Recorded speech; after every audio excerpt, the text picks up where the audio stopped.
안녕하세요. 지난 강의에서는 이 석유가스 탐사 개발 산업 중 석유가스 분야 성공 사례라는 주제로 한국 자원개발 산업에 대해 알아보았습니다.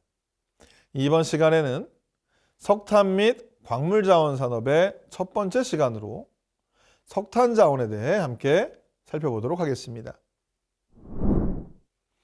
우선 광물자원 산업은 석유가스와 달리 상류, 하류 부문으로만 이루어지며 이 상류 부문은 광구 자료조사, 탐사, 개발 단계로 구성됩니다. 하류 부문은 금속 및 비금속 광물의 특성에 따라 기능이 달라집니다. 즉, 선광 단계에서 금속은 정광을 생산하게 되며 비금속은 불순물 제거를 하게 됩니다.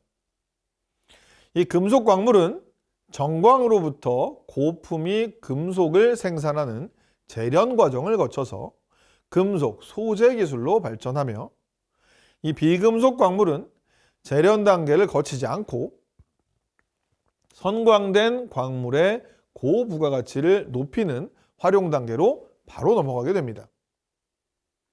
이번 시간에는 우선 석탄 자원에 대해서 살펴보도록 하겠습니다. 국내 석탄 산업의 발전사를 시대별로 설명드리도록 하겠습니다. 우선 초기인 이 1945년부터 1960년대까지에 대해서 살펴보면 해방 이후 국내 석탄 탐사는 부존 가능성이 있는 지역에 대한 지표 탐사를 하는 것이 전부였습니다. 석탄 매장량은 지표 탐사 결과만으로 산출했습니다. 이로 인해 이 탐사를 통해 산정한 매장량과 실제 생산량 간에는 큰 차이가 났습니다. 채광 기술도 국내 석탄광들은 일제강점기에 채탄 방식을 그대로 답습했는데 주로 곡괭이를 이용해 탄을 파내고 채탄 작업이 끝난 후 채탄 막장 운반은 삼태기, 질통, 지게 등을 이용하거나 목탄차와 우마차에 채탄을 싣고 이를 작업자가 밀어서 외부로 운반하는 방식이었습니다. 이 국내 광산들의 채탄은 일제가 사용했던 차감기를 사용해 굴진 작업을 수행했으나 1950년대 초반부터는 굴진 작업을 위해 미국에서 제작한 JR-38A 차감기를 도입했습니다. 1950년대 중반까지는 작업자들이 직접 삽과 어랭이를 이용해 굴진 과정에서 발생하는 경석을 처리했습니다. 1950년 11월에는 이 대한석탄공사가 발족되었고 1954년에는 정부와 유엔 한국재건당 간의 탄광개발 협정이 체결되면서 자금과 기술 원조가 이루어졌습니다. 한국석탄공사는 1955년 이 장성광업소 전체 사경에 컨베이어 벨트를 도입해서 석탄을 운반했습니다. 이후 도계, 은성, 화순광업소 일부 사경에도 컨베이어 벨트를 설치하게 되었습니다. 두 번째로 연탄의 발명과 그 가치에 대해서 살펴보도록 하겠습니다. 우리 민족은 1945년 일제로부터 해방된 이래 6.25 전쟁을 겪으면서 국민의 삶을 유지하기 위해 우리의 주된 에너지원이었던 장작과 숯 같은 신탄을 사용하였고 이에 한국의 살림은 지속적으로 황폐화되었습니다. 당시 정부는 이 민간의 무연탄 사용 실태를 조사하기 위해서 부산 경남 일대 현장을 방문해서 조사했는데 정부는 이를 통해 이 남한탄은 탄소 함량이 너무 높고 휘발성이 적어서 잘 타지 않는 특징을 가지고 있다는 것을 알게 되었습니다.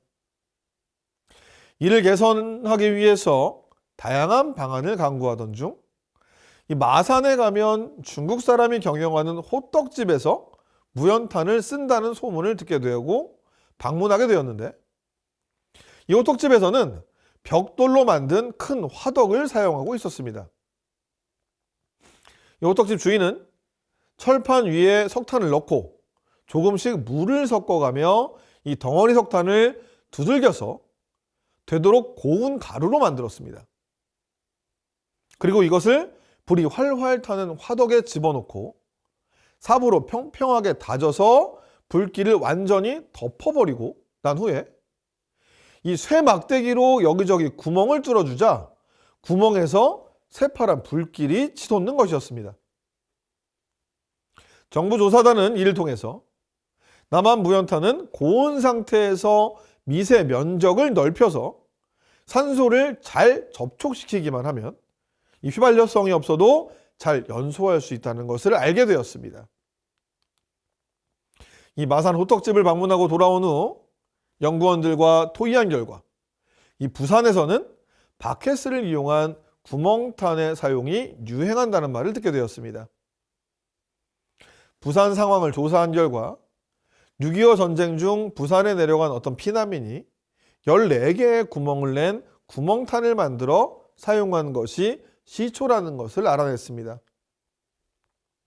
이때 풍로 밑에 숯불을 놓고 그 위에 구멍탄을 놓고 착화를 시켰으나 구멍탄이 타다 말고 자주 꺼져버리는 것을 발견하고 이 풍로와 구멍탄 사이를 재로 메꾸고 써봤더니 구멍탄이 꺼지는 것이 줄어들었다고 합니다.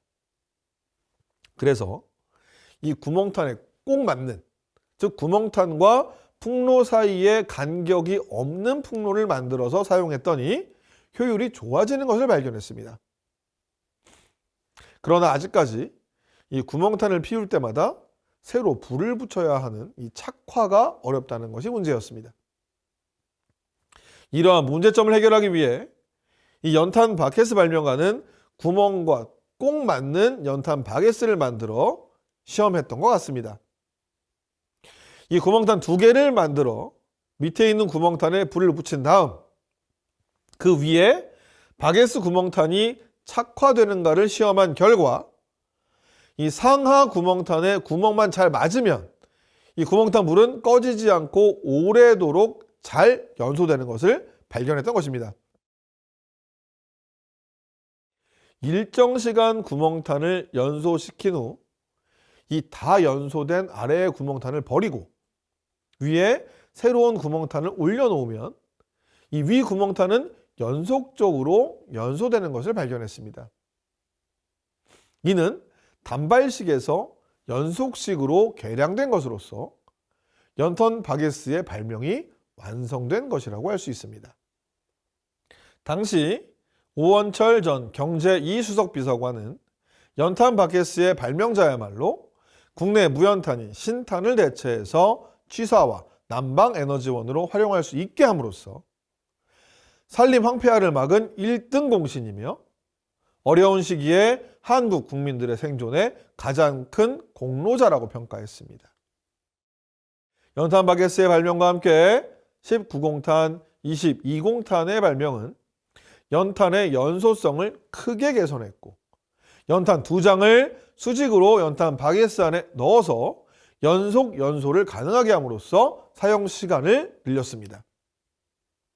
또한 레일을 발명해서 온돌에 연탄 난방을 적용할 수 있게 되었고 온돌 바닥 보온으로 열이 바닥으로 빠져나가는 것을 최소화시킴으로써 연료 소비 효율을 획기적으로 개선했습니다.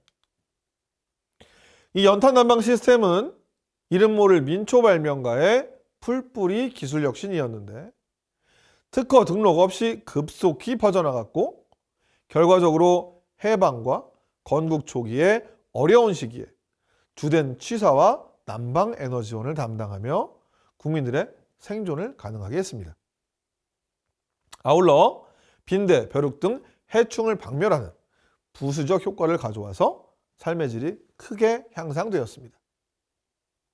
이 정부는 세계 최초로 연탄 규격을 제정해서 사용 편의성을 획기적으로 제고하였고 다수의 국민들은 연탄을 주된 생활에너지로 사용할 수 있는 기반을 구축했습니다.